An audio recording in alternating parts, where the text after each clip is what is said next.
1980년대와 90년대 설악동에서 바가지를 당해보신 분들이 계시죠? 저도 그중 한 명이었습니다. 그때 그 기억 아직도 생생하게 기억하고 계신가요? 지금 이 모습을 보시면 복잡한 감정이 드실 겁니다. 264억 원을 쏟아부었지만 여전히 유령마을인 설악동. 요즘도 설악산을 찾는 등산객들은 매일 이 길을 지나가지만 아무도 여기서 발걸음을 멈추지 않습니다. 대체 무슨 일이 있었던 것일까요?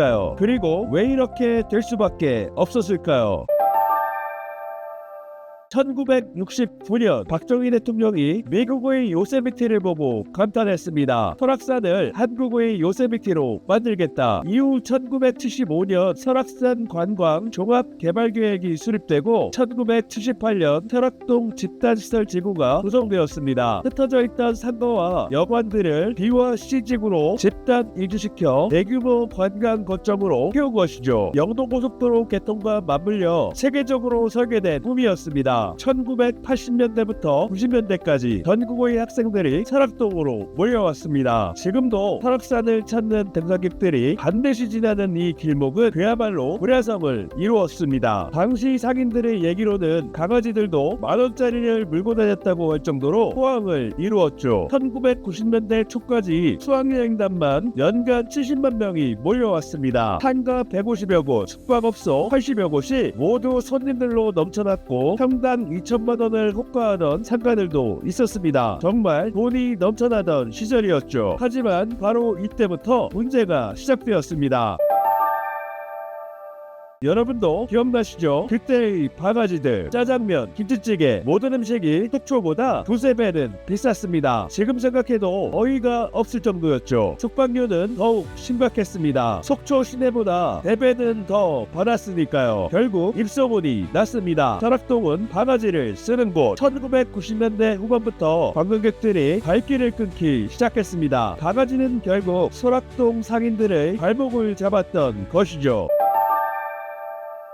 설상가상으로 시대가 바뀌었습니다. 해외여행이 자유화되고 당일치기 관광이 늘어났습니다. 2박 3일 수학여행 시대는 끝이 났죠. 1970년대에서 90년대까지 설악산 등산의 정석 코스는 오색에서 올라서 대천봉을 찍고 소공원으로 하산하는 코스였습니다. 소공원 방면은 천불동 계곡의 경관이 뛰어나서 하산 코스로 인기가 높았죠. 그런데 당시의 교통 여건으론 이 코스를 당일에 완주하기가 꽤 부담스러웠습니다. 그래서 소공원으로 하산한 등산객들은 자연스럽게 설악동에서 하루를 묵고 다음날 속초 관광을 즐기며 돌아가는 것이 일반적인 패턴이었습니다. 설악동은 단순히 지나가는 길목이 아니라 하산 후 필수 경유지였던 것이죠. 1998년 금강산 관광이 시작되고 2000년대 들어 본격화되면서 설악산을 찾던 발길이 점점 금강산으로 향하게 되었습니다. 수치로 보면 더욱 충격적인데요. 1990년대 초반 연간 70만 명이었던 수학여행단이 2006년에는 28만 명으로 급감했습니다. 설악동 상인들 입장에서는 치명적인 타격이었죠. 인근 속초와 고성에 콘도 20여 개가 새로 들어서면서 관광 수요가 분산된 것도 한몫을 했습니다. 굳이 시설이 낡은 설악동 여관에 머물 이유가 없어진 것이죠. 그리고 2006년 미시령 터널이 개통된 것이 결정타였습니다. 이 구간을 통과하는 시간이 30분에서 10분으로 줄어들면서 설악권 전체의 접근성이 크게 향상되었습니다. 수도권에서 당일치기로 다녀오기가 훨씬 수월해진 것이죠. 2017년 서울 양양간 고속도로가 완전 개통되면서 상황은 더욱 악화되었습니다. 정부 발표로는 서울에서 양양까지 1시간 30분, 설악산까지는 2시간대에 접근이 가능해졌습니다. 새벽에 일찍 출발하면 당일치기 산행이 충분히 가능해진 것이죠. 교통이 편리해질수록 오히려 숙박할 이유가 사라진 아이러니한 상황이 된 것이죠. 굳이 설악동에서 하룻밤을 머물 필요가 없어졌습니다. 외설악 진입관문인 소공원에는 대형 주차장과 매표소, 케이블카가 가깝게 모여 있습니다. 체류와 소비가 자연스럽게 소공원에 집중되는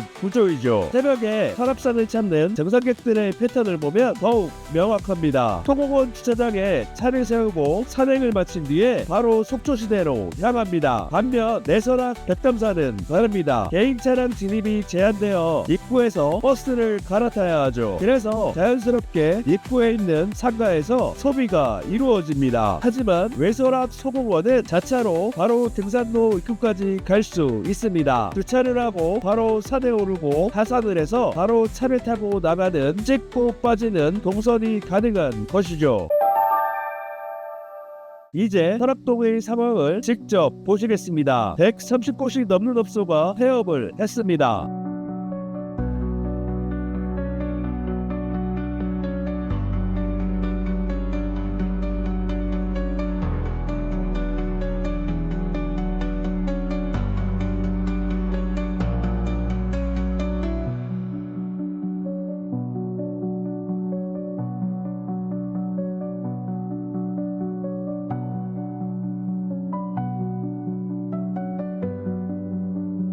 등산객들도 이제는 설악동을 그냥 지나칠 뿐 머물 이유를 찾지 못하고 있습니다. 평당 2천만원 하던 상가가 지금은 100만원, 20분의 1로 가격이 폭락했습니다. 그래도 사려는 사람이 없죠.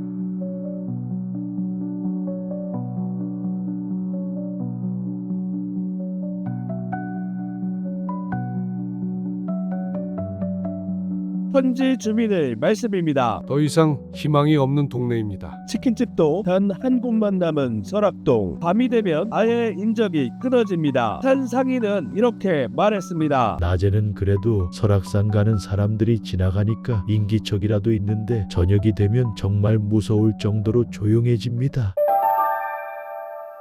그래서 속초시가 나섰습니다. 264억 원을 들여서 재건 사업을 시작했죠. 스카이워크, 출렁다리, 얼핏 보면 그럴듯해 보입니다. 과연 효과가 있었을까요? 속초시 발표상으로는 올해 7월 말 기준 개통 1년 만에 35만 명이 다녀갔다고 합니다. 꽤 많은 숫자죠. 하지만 실제 현장을 가보니 휴가철 성수기임에도 이곳을 걷는 사람은 거의 안 보였고 설악동 상가에서 돈을 쓰는 사람도 매우 드물어 보였습니다. 주민들의 말로는 관광객들이 찾아와도 물 한 병도 사지 않고 그냥 지나친다고 합니다. 264억 원을 써도 소용이 없었습니다. 왜일까요? 신뢰를 잃었기 때문입니다. 한 번 잃은 믿음은 돈으로 살 수 없으니까요. 설악동을 찾으면서 많은 생각이 들었는데요. 관광지가 단기적 이익만 추구하면 어떤 결과를 낳는지 너무나 명확하게 보여주는 사례인 것 같습니다. 그때는 어차피 한 번 오는 손님들이니까 바가지를 씌워도 된다는 생각이었겠지만 결국 그 대가는 이렇게 혹독하게 치르게 되었습니다. 이렇게 한국어의 명산에 숨겨진 이야기들이 흥미로우시다면 구독과 좋아요 부탁드립니다. 알림 설정까지 해주시면 새로운 영상을 놓치지 않으실 수 있습니다. 혹시 여러분도 1970년대에서 90년대까지 설악동에 다녀오신 기억이 있으시다면 댓글로 그때의 경험담을 들려주세요. 과연 설악동이 다시 예전의 명성을 되찾을 수 있을지 앞으로도 지켜보겠습니다.